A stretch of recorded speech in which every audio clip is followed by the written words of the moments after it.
Hello, I'm Ed Larson. I'm the team leader for Tampa Deep Sea Explorers. This is our DeepSix team, which is entered in the OpenWorks Challenge Hackathon 2017.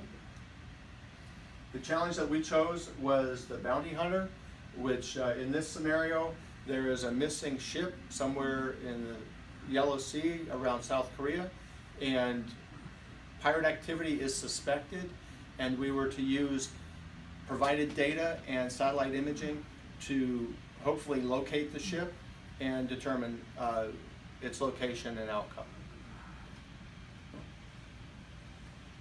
We were provided some preliminary data. The ship had a transponder which was in operation for approximately 10 hours and returned data approximately once every hour. This track shows the path that the ship took along its heading and its last known position in the Yellow Sea. The approach that we chose, we were intended to write a program using open source modules for artificial intelligence, deep learning, and analysis to solve this problem. This flowchart illustrates our approach to the algorithm that we were to use.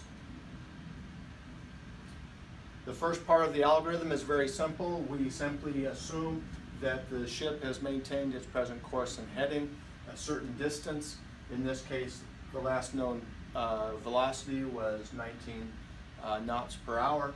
So we came out here 19 nautical miles. The search area's diameter is the same distance, 19 nautical miles, and we searched that area.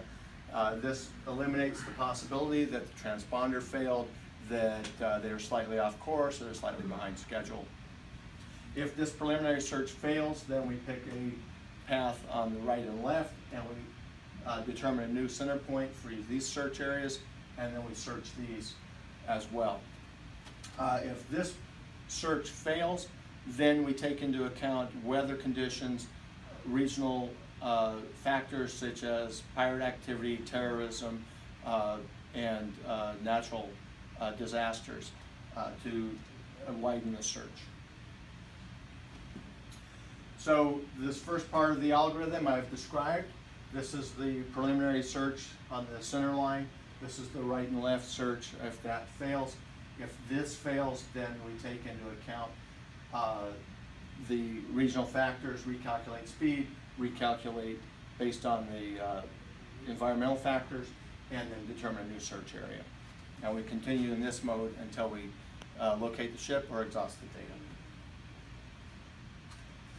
This is an illustration of wind data which we have collected, and the animation shows what the prevailing winds were in that area. One of our members worked on that.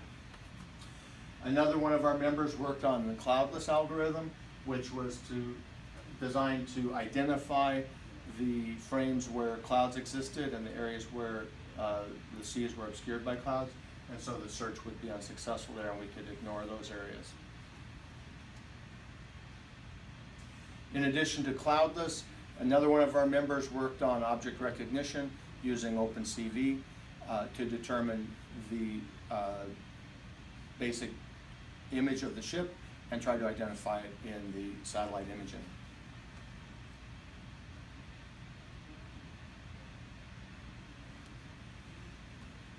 We were unable to finish our program, but we followed the same algorithm and search criteria to locate what we feel is the final location of the ship. This illustrates the known path of the ship, the first center point of our search area, 19 nautical miles from the last known position, which we searched. When this failed, we expanded our search area, right and left, and then moved down what we thought was a likely path of the ship.